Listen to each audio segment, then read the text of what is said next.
Hello বন্ধুরা, আমি সুষমা চলে এসেছি নতুন আরেকটি ব্লগ নিয়ে। আবার মাছ দিয়ে শুরু করলাম।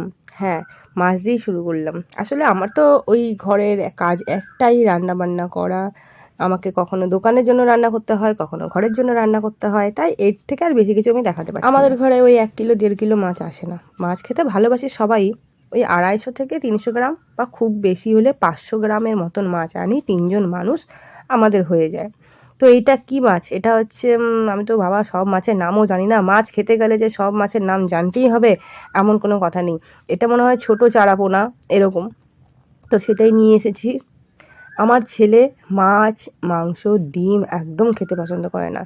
এই আমরা টোনাটুনি মাছ খেতে খুব ভালোবাসি। আমাদের জন্যই আনা। ছেলেটাকেও ঠুসে ঠুসে খাওয়ানোর চেষ্টা করি। খা, খা, খা, এখন খাবি না কখন খাবি?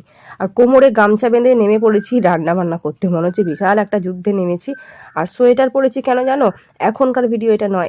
এই ভিডিওটা প্রায় হবে 15-20 দিন আগেকার। যখন একটু ঠান্ডা, ঠান্ডা ছিল সেই সময়। আর এখন হচ্ছে ভোরবেলা।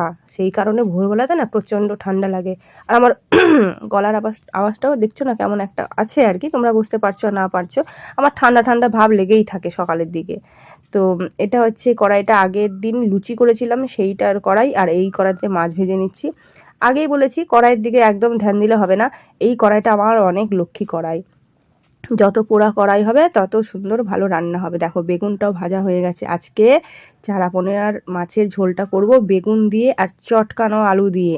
আর এদিকে দেখছো ভাতের মধ্যে ডিম সিদ্ধ দিয়ে দিয়েছি, ডিমের কারিও হবে। আর মশলা করার জন্য দেখো কি কি নিচ্ছি, সেটা সর্ষে বাটা দিয়ে করব, তাই সর্ষে তো চাইই চাই। সঙ্গে দিলাম টমেটো আর কাঁচা লঙ্কা দিলাম না, কারণ এর মধ্যে আজকে একটাও লঙ্কা দেবো না আমি, একটাও না। কালকে রান্না করেছি বড়মশাই আর ছেলের প্রচুর ঝাল লেগেছে, বাবা দুটো লঙ্কা দিলে ওদের ঝাল লাগে, তাই দেবো না। আমি ওই কাঁচা লঙ্কা ভাত খাওয়ার সময় নিয়েই বসবো। তো টমেটো আর সর্ষে দেখো বাটা হয়ে গেছে। আর এদিকে যে পেঁয়াজ কেটে রেখেছি, পেঁয়াজটা দিয়ে দেবো কড়াইতে ফোড়ন। আর এর মধ্যে আর কিচ্ছু ফোড়ন দেবো না। দেখো পেঁয়াজটাকে ভালো করে ভেজে নিয়ে তার মধ্যে দিয়ে দিয়েছি সামান্য পরিমাণ হলুদ। আর এই যে বললাম চটকানো আলু, এই যে আলুগুলো সেদ্ধ করে রেখেছিলাম, এখন চটকে চটকে এর মধ্যে দিয়ে দিলাম, ভালো করে কষিয়ে নাড়াচাড়া করে তার মধ্যে দিয়ে দিলাম বেগুন। আর এরপর দিয়ে দেব পরিমাণ মতো জল। জল দিয়ে আর কি লাগবে? আর কিছু লাগবে না। এবার জল দিয়ে ভালো করে ঢেকে দেবো, যতক্ষণ না তরকারিটা ফুটে আসবে ততক্ষণ পর্যন্ত অপেক্ষা করব। দেখো তরকারি ফুটে গেছে। এরপরে দিয়ে দেবো সর্ষে বাটাটা।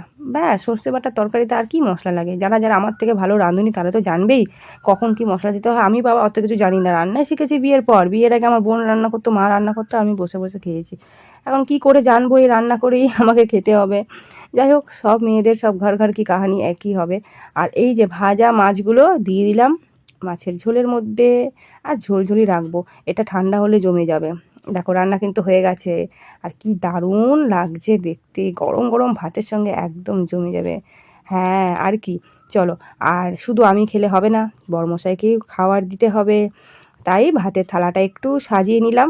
আর এই যে সাইডের তরকারিটা দেখছো, এটা হলো সয়াবিন আলুর তরকারি। আর এই যে মাছের ঝোল বেগুন দিয়ে, বেগুন খায় না সেই কারণে বেগুন বেছে বেছে দিতে হয়েছে। তাও বলেছি 2-4টে যদি পড়ে থাকে আমাকে ক্ষমা করে দাও, একটু সাইডে রেখে দেবে বেগুনগুলো, আমি খেয়ে নেব। তো বরমশাই খেতে বসেছে, আমি ওনার খাওয়া হবে তারপরে খাবো।